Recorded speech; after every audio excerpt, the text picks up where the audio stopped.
दोस्तों, आपने आज तक कई सारे हिंदू संगठन के बारे में नाम सुना होगा जो हिंदुत्व के लिए काम करती है। फिर चाहे वो आरएसएस हो गया, बजरंग दल हो गया, शिवसेना हो गई, हिंदू सेना हो गई या फिर योगी सेना, और भी कई सारे संगठन जो हिंदुत्व के लिए काम करते हैं। लेकिन दोस्तों, आपने कभी मुस्लिम संगठनों के नाम नहीं सुने होंगे जो पूरे भारत में काम करते हैं। और दोस्तों, आज की वीडियो में आपको भारत के 5 सबसे ताकतवर मुस्लिम संगठनों के बारे में बताने जा रहे हैं जिनका दबदबा पूरे भारत में चलता है। और ये संगठन इतने ज़्यादा ताकतवर है कि भारत के सरकार तक इनके सामने झुकती है और इनका दबदबा पूरे भारत में चलता है। इन संगठनों के पास पैसे और लोगों की कोई कमी नहीं है। ये जितने चाहते पैसे इनके पास मौजूद है और लोग भी ये संगठन में बिना लालच के काम करते हैं।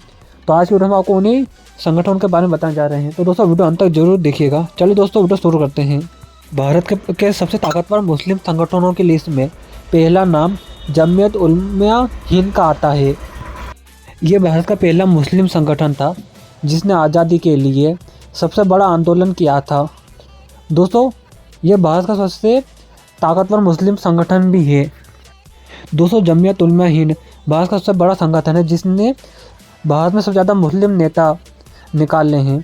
दोस्तों, इस संगठन से जुड़े लोगों की संख्या आज के समय 1 करोड़ से भी ज़्यादा है। ये भारत का इकलौता ऐसा संगठन है जिसके पूरे भारत में 3000 से ज़्यादा स्कूल चलते हैं। जमीयत उलमा हिंद के आज के समय पूरे भारत में 1700 से ज़्यादा ऑफिस मौजूद है। दोस्तों, जमीयत उलमा हिंद भारत में शिक्षा के लिए काम करने वाला भारत का सबसे बड़ा मुस्लिम संगठन बन चुका है। भारत सरकार द्वारा इस संगठन को कई बड़े अवार्ड से सम्मानित किया जा चुका है और आज के समय ये पूरे भारत में गरीब लोगों और जिनके पास पैसों की कमी है उनके लिए मदद के लिए काम करता है, जिससे आज हज़ारों लोगों को रोज़गार भी मिल रहा है। भारत के सबसे ताकतवर मुस्लिम संगठनों की लिस्ट में दूसरे नंबर पर नाम आता है तबलीगी जमात। तबलीगी जमात दुनिया का सबसे बड़ा धार्मिक संगठन है। तबलीगी जमात में आज के समय 20 करोड़ से ज़्यादा लोग जुड़े हुए हैं। अमेरिका से लेकर रूस, जापान, इंडोनेशिया, फ्रांस, इटली और इंडोनेशिया जैसे कई बड़े बड़े देशों में तबलीगी जमात की शाखाएं फैली हुई है। आज के समय पूरी दुनिया में 150 से ज़्यादा देशों में तबलीगी जमात के लोग मौजूद हैं। तबलीगी जमात की स्थापना मौलाना इलियास ने साल 1926 ईस्वी में करी थी। ये भारत ही नहीं बल्कि दुनिया की पहली गैर राजनीतिक संस्था है जिसका काम इस्लाम का प्रचार प्रसार करना है। तबलीगी जमात के अलावा पूरी दुनिया में ऐसा कोई भी संगठन नहीं जो बिना प्रचार प्रसार के करोड़ लोगों को एक साथ इकट्ठा कर ले। ये करने वाला अकेला तबलीगी जमात ही है। दोस्तों, बांग्लादेश के ढाका शहर में सालाना होने वाले एक समारोह में हर साल करोड़ों लोग इकट्ठा हो जाते हैं, जो कि बहुत बड़ी बात है। यह करना और कोई आम बात नहीं है। और दोस्तों, ये हर साल होते हैं और ये बस तबलीगी जमात ही कर पाता है। भारत के सबसे ताकतवर मुस्लिम संगठनों की लिस्ट में तीसरे नंबर पर नाम आता है all India Muslim personal law board. इसकी स्थापना 7 अप्रैल 1972 को अली मियां नदवी ने की थी। इसकी स्थापना में जमीयत उलमा हिंद का बड़ा योगदान रहा। यह भारत का अकेला संगठन है जिसने शरीयत के ऊपर होने वाले 50 से अधिक कानूनों को रद्द करवाया। बहुत कम लोग जानते हैं कि ऑल इंडिया मुस्लिम लॉ ने ही इस्लामिक संविधान का निर्माण करवाया है। यह भारत का पहला संगठन है जिसमें शिया, सुन्नी, बोहरा और भी अलग अलग आलिम एक साथ मिलकर काम करते हैं। दोस्तों, आपको जानकर हैरानी होगी, बाबरी मस्जिद का केस और किसने नहीं बल्कि मुस्लिम पर्सनल लॉ द्वारा ही करा गया था और मुस्लिम पर्सनल लॉ ने ही आखिरी वक्त तक बाबरी मस्जिद के लिए आवाज़ उठाई थी। भारत के सबसे मशहूर मुस्लिम नेता असदुद्दीन ओवैसी भी इस संगठन का हिस्सा है और इस संगठन के साथ मिलकर वो काम करते हैं। भारत के सबसे ताकतवर संगठनों की लिस्ट में चौथा नाम पॉपुलर फ्रंट ऑफ इंडिया का आता है। दोस्तों, इसकी स्थापना साल 2007 में केरला में की गई थी। यह भारत का पहला संगठन है जिसे कई बार आतंकवादी कामों वगैरह के लिए कई राज्यों में बैन कर दिया गया है।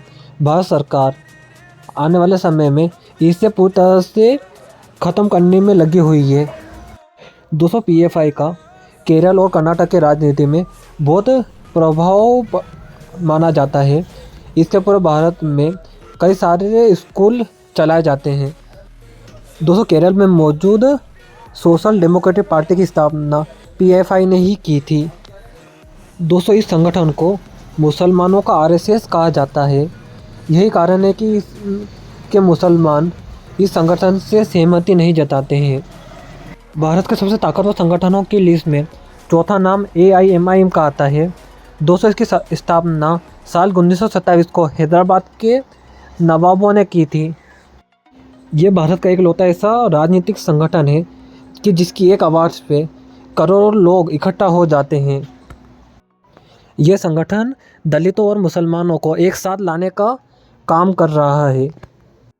दोस्तों असदुद्दीन ओवैसी को भारत में होने वाले हर जुर्म के खिलाफ बोलने के लिए जाना जाता है, जो हर जुर्म के खिलाफ आवाज़ उठाते हैं।